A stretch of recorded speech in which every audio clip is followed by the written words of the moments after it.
On the night of April 14th, 1865, the United States made a quiet, fatal assumption.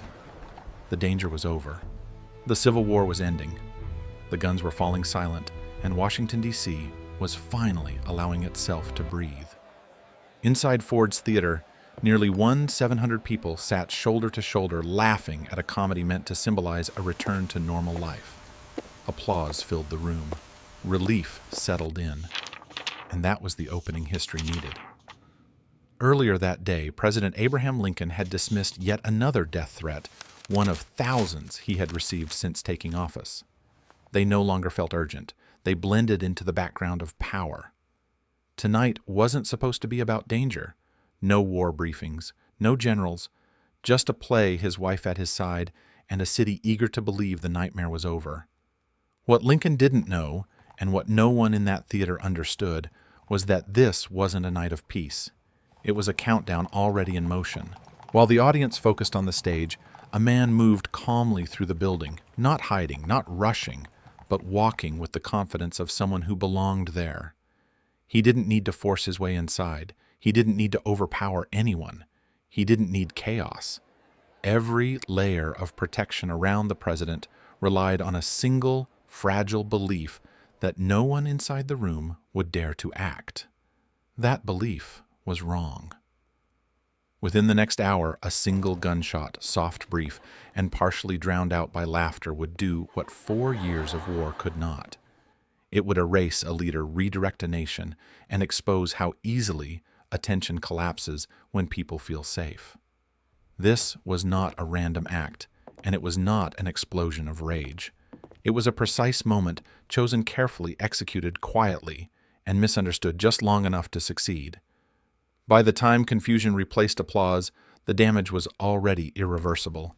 History had moved forward, not with a warning, not with a scream, but with a moment of collective inattention, and the man responsible was already leaving the building. By the afternoon of April 14th, 1865, Washington looked calm, too calm. Soldiers still lingered on street corners, but the tension that had defined the city for 4 years was fading. People smiled again. Shops reopened. The war, everyone said, was over.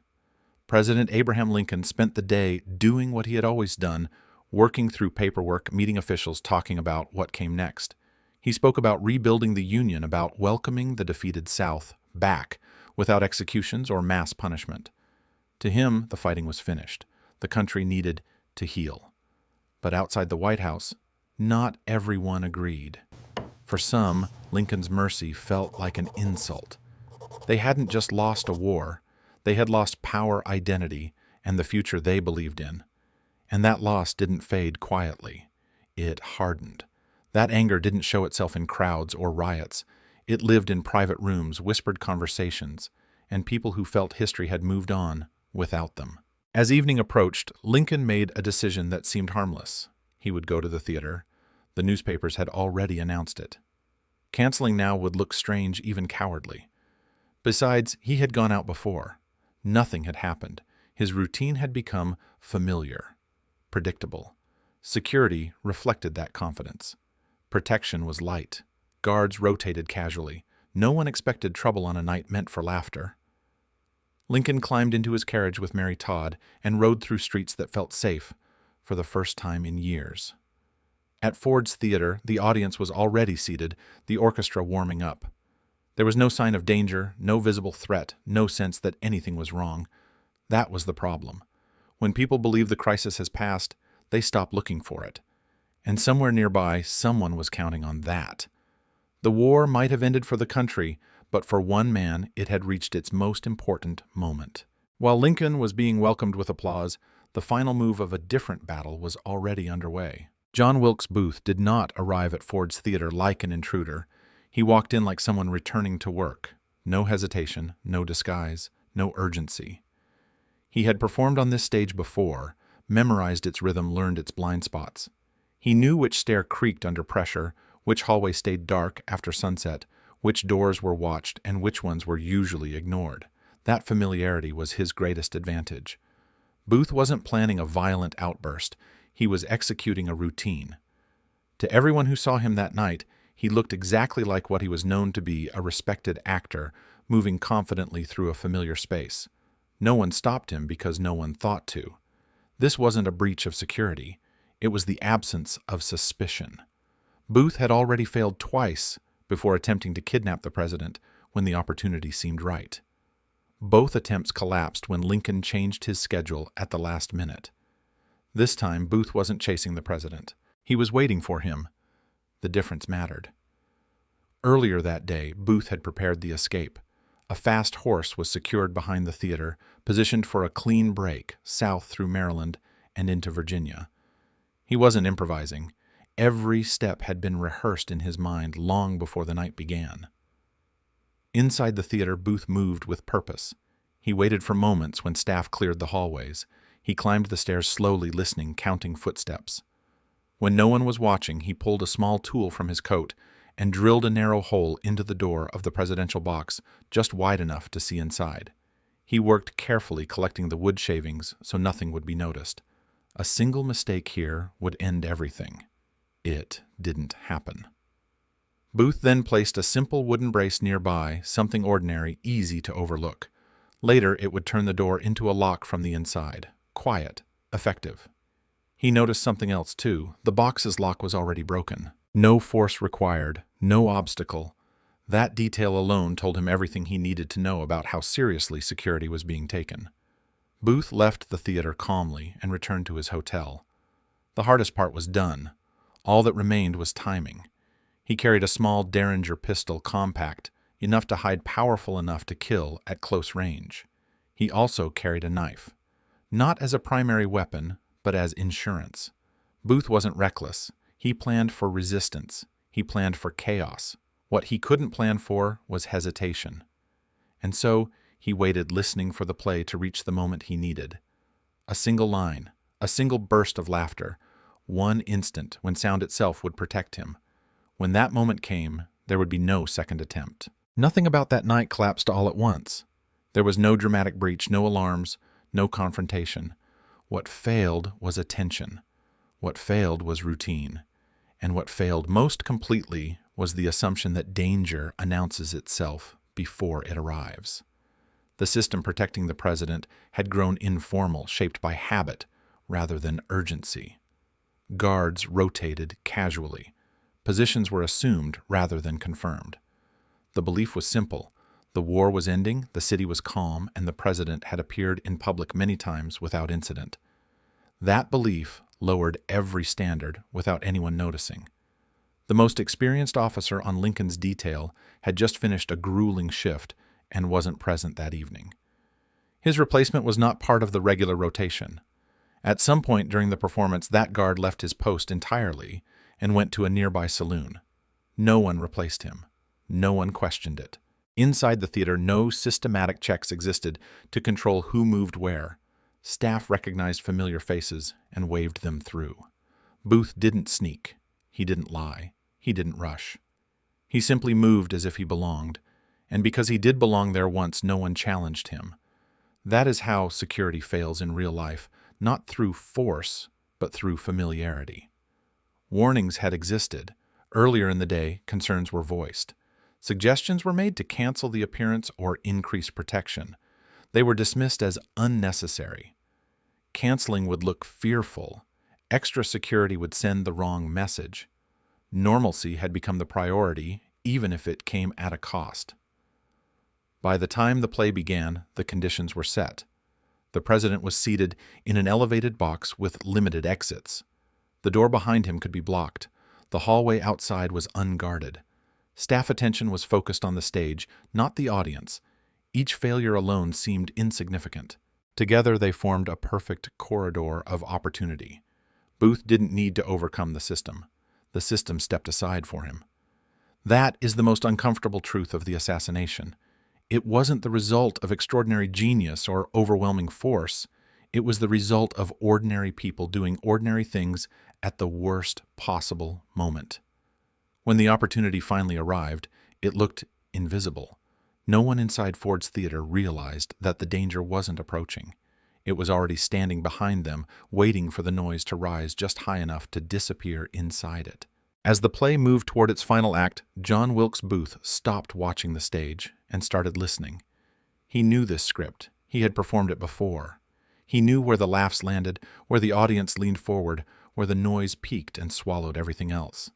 That timing mattered more than speed. Too early, and he would be heard.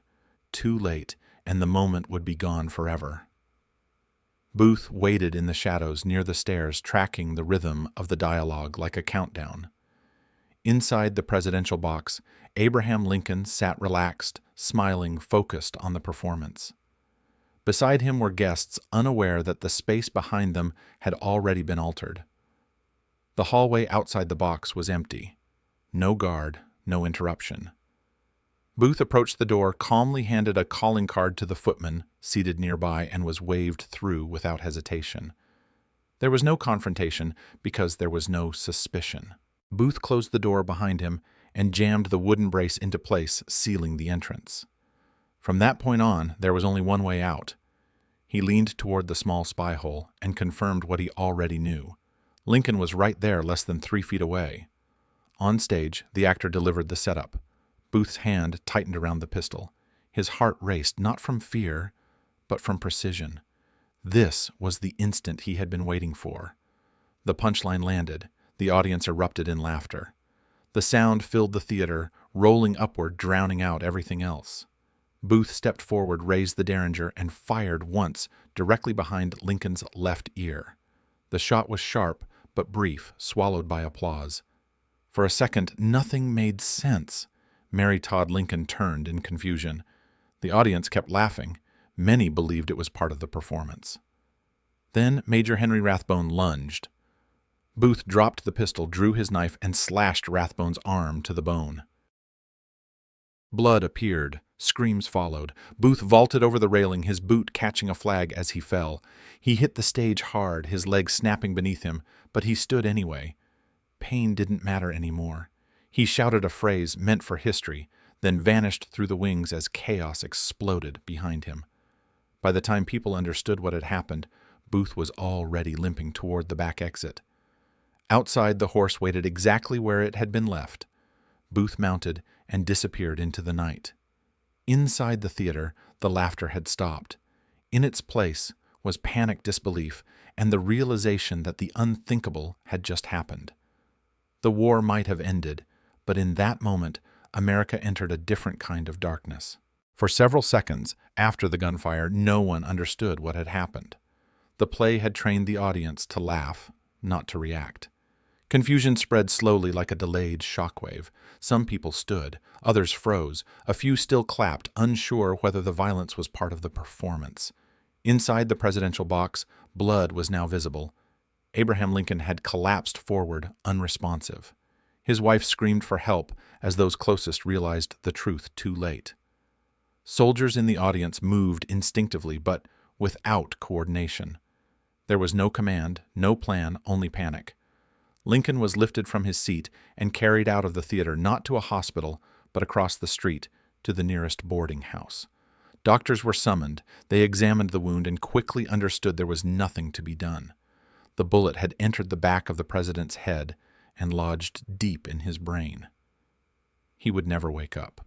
Through the night, Lincoln lay unconscious, breathing shallowly, as guards and officials filled the small room. Outside, word spread through Washington. Crowds gathered. Rumors raced faster than facts. The man assigned to protect the president that night was discovered drinking at a nearby saloon. By the time he returned, the damage was irreversible. Elsewhere in the city, the rest of the conspiracy collapsed. One attacker wounded the Secretary of State but failed to kill him. Another lost his nerve entirely and never acted. What was meant to be a coordinated strike to cripple the government ended in chaos. At 7:22 a.m. on April 15, 1865, Abraham Lincoln was pronounced dead. Church bells rang. Flags were lowered. A nation that believed it had survived its greatest crisis was forced to confront a harsher truth. The war had taken hundreds of thousands of lives, but it was a single, quiet moment made possible by hesitation and complacency that delivered the final blow. The assassination of Abraham Lincoln wasn't just the murder of a man. It was the exposure of a pattern America would see again and again. The most dangerous failures don't begin with hatred alone. They begin when people stop paying attention, when warning signs feel familiar, when safety becomes an assumption instead of a responsibility. Lincoln didn't die because the nation was weak. He died because it believed the crisis had passed, because routine replaced vigilance, because normal life felt more important than asking uncomfortable questions. That lesson goes far beyond history books. Societies don't collapse only through invasion or revolution.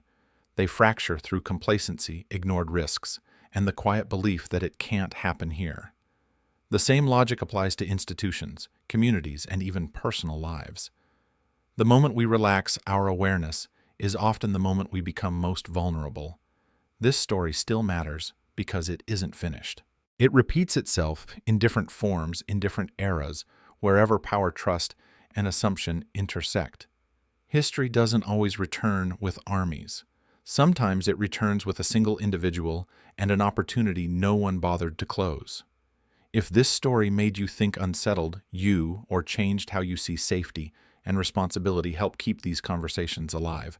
Like the video, share it with someone who values critical thinking, and subscribe for more deep investigations into the moments that quietly reshape our world.